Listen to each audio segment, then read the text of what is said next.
হংসেশ্বরী মন্দির থেকে টোটোতে উঠে আমি চললাম আমার পরবর্তী গন্তব্য ব্যান্ডেল চার্চ দেখতে। রাস্তা প্রায় 8 কিলোমিটারের পথে ডানলবের পেছনের গেট পড়লো, বন্ধ হয়ে আছে। তারপর ডন বক্সো ব্যান্ডেল পড়লো।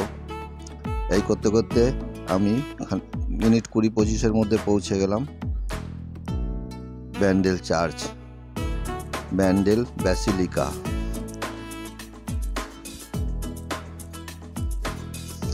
এখানে প্রবেশ মূল্য লাগে না, যে কেউ ঢুকতে পারে।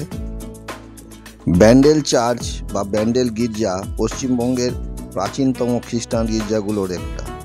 এই গির্জার পোশাকি নাম হলো the basilica of the Holi রোজারি Bandel. 1660 খ্রিস্টাব্দ নাগাদ নির্মিত এই গির্জাটি মেরি মাতা আওয়ার লেডি অফ দ্য রোজারির প্রতি উৎসর্গীকৃত।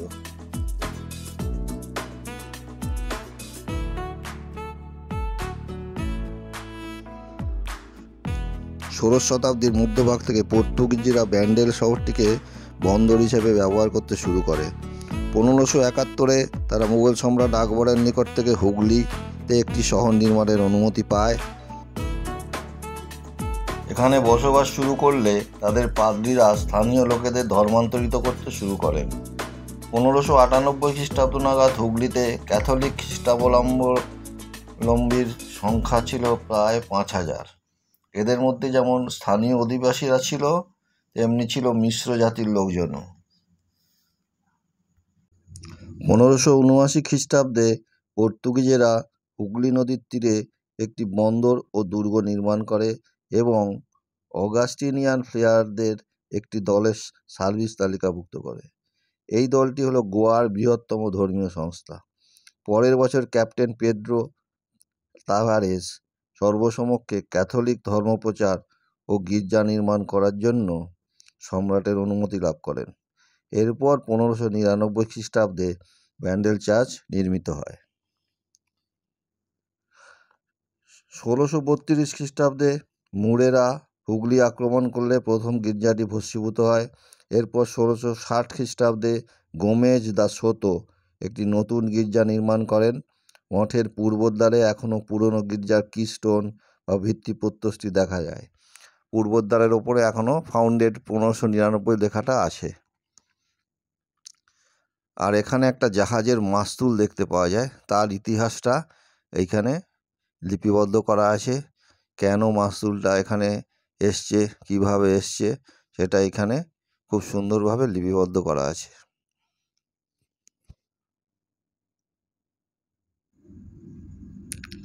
এই হলো ব্যান্ডেল চার্চের পূর্বদ্বার।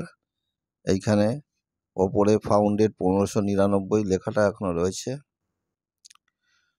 দরজা দিয়ে ঢুকলে পরেই ডান দিকে পোপের ছবি এবং অন্যান্য সব রেভারেন্ডদের ছোট্ট ছোট্ট করে ছবি আছে। খুব পবিত্র একটা বাতাবরণ, নিঃশব্দ, সাইলেন্স সব জায়গায়। অনেক লোক হাঁটাচলা করছে, 2-4টে বাচ্চা মাঝে মাঝে চেল্লিয়ে উঠছে, কিন্তু একটা নিস্তব্ধতা বিরাজ করছে। চক মিলান বাড়ি, মাঝখানে উঠোন, চারপাশে বাড়ি। একদিকে বাঁ দিকের বারান্দাটা দিয়ে হাঁটছি। যিশুর জীবনের বিভিন্ন ছবি, তার নিচে তার বিবরণ দেখতে দেখতে এগোচ্ছি। সকলেই তাই করছেন। লম্বা টানা বারান্দা,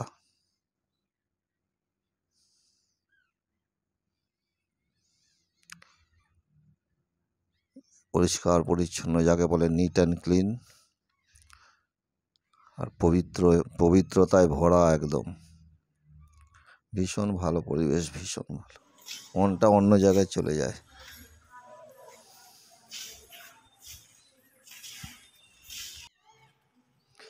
এই জায়গাটা হচ্ছে একটা প্রার্থনার জায়গা, প্রার্থনা করার জায়গা, ভীষণ সুন্দর।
ক্রুশে যিশুর মৃত্যু।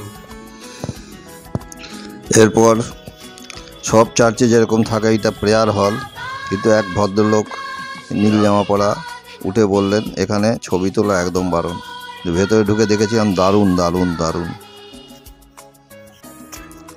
এরপর আস্তে আস্তে উল্টো দিকেই সিঁড়ি আছে, বাইরে বেরিয়ে বারান্দা থেকে এই সিঁড়ি দিয়ে ওপরে উঠতে শুরু করলাম।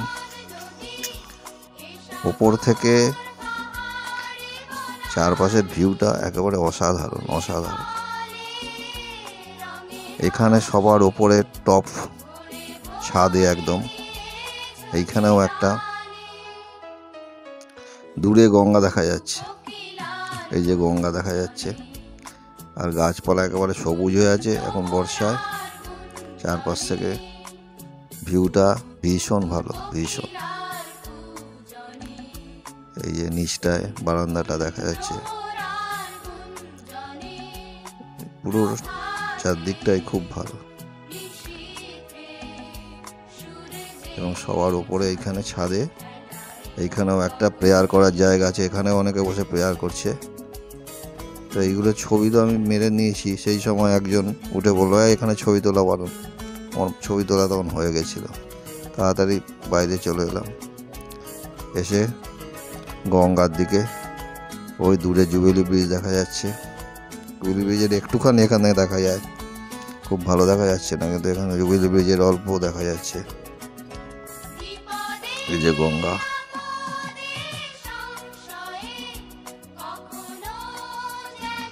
ভীষণ সুন্দর চারপাশের দৃশ্যটা ওপর থেকে, খুব খুব ভালো লাগবে।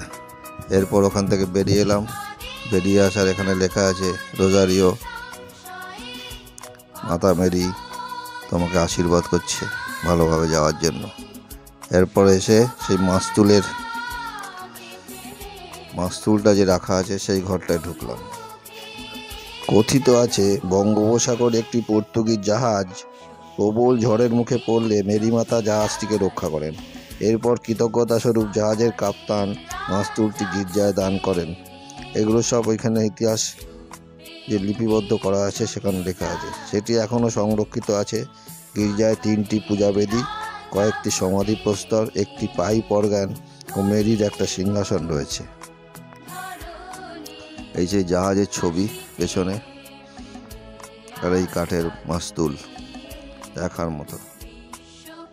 ভিডিওটা যদি ভালো লাগে লাইক কমেন্ট শেয়ার করবেন এবং চ্যানেলটাকে সাবস্ক্রাইব করে দেবেন।